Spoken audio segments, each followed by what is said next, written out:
Good evening. You're watching Vaping World News with myself, Tim Clark. And me, Paul Edge. Tonight, we bring you the latest news on devices that could be going up in smoke. And the shocking revelation that a well-known e-juice manufacturer's product could quite possibly send you mad.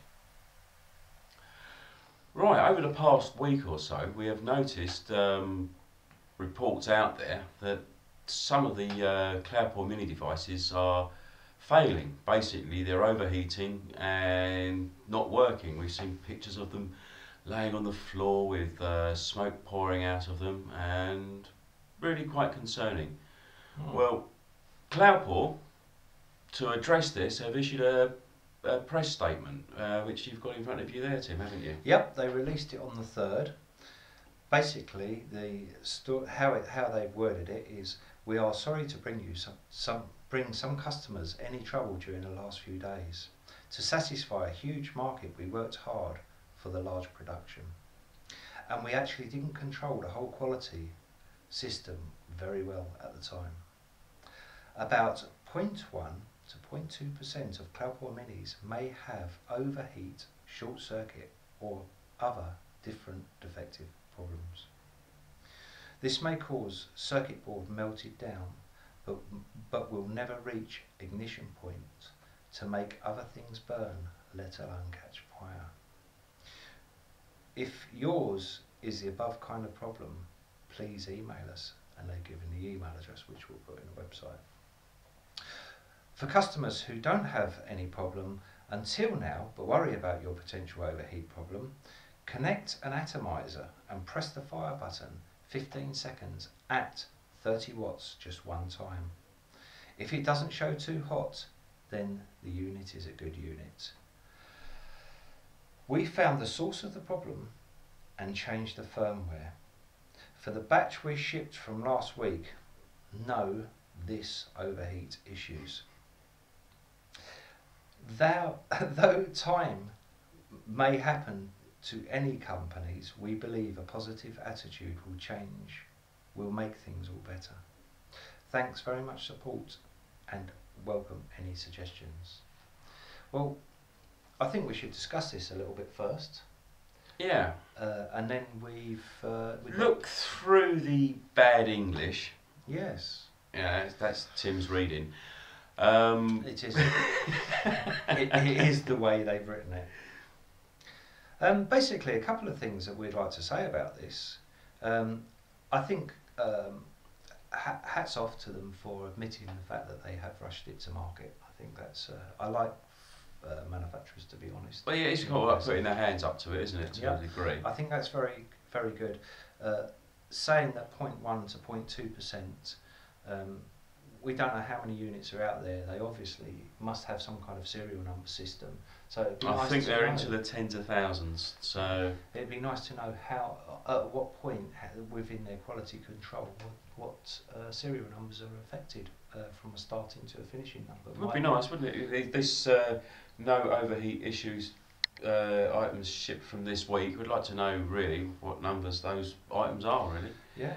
That'd be nice. The other thing as well, which it was coming through my mind, was regarding the actual fact that they're saying that they won't catch fire. From what I've seen and the smoking that I've seen, I wouldn't be too convinced about that with an object with a battery in it. I think they're going to get hot. Very. Yeah. And so, should they do a full recall? There's a case for that. There is a case for that. I'm quite sure of that. And there's that thing as well that they changed the firmware. Yeah, well, to actually change the firmware, they found the source of the problem and they've identified it to be the firmware. It's a strange one really, because you must have at some point have noted and changed the firmware. Either the firmware is changed as of now, and that's where the issue is, or within production you've changed the firmware. So it would be, I think, certainly more needs to come out about this subject. Yeah. Concerned about people doing tests on devices that are possibly going to fail in this way, and they're encouraging you to do it. So we thought we'd put this to the test. Yeah.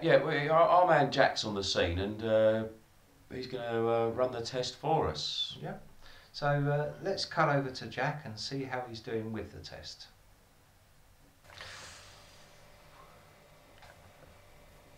Are you okay? Can you hear us? I think 15 minutes is a bit excessive, Tim. 15 seconds. Oh, Right, we'll leave Jack there excuse me. Over to you. and crack on.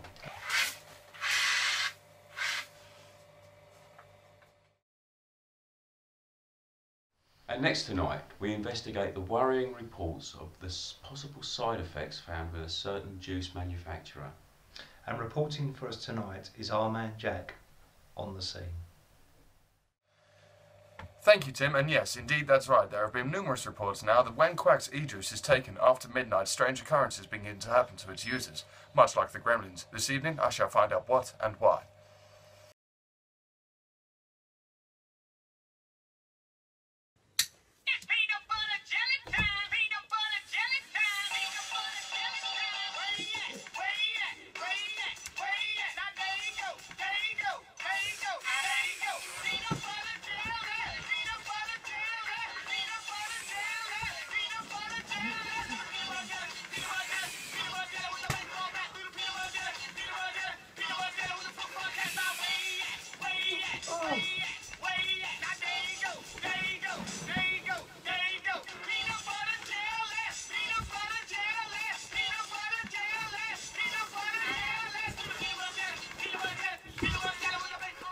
Shocking stuff, Tim. Yes, amazing. I've never seen anything like it. Me either. Who would have thought? Well, I wonder how he's doing. We managed to track him down, haven't we, at last? Yes, it's taken us a few hours. He actually doesn't know where he is, but he's called into the studio and he's basically there waiting to talk to us now. Yep, live from the scene. Hello, Jack.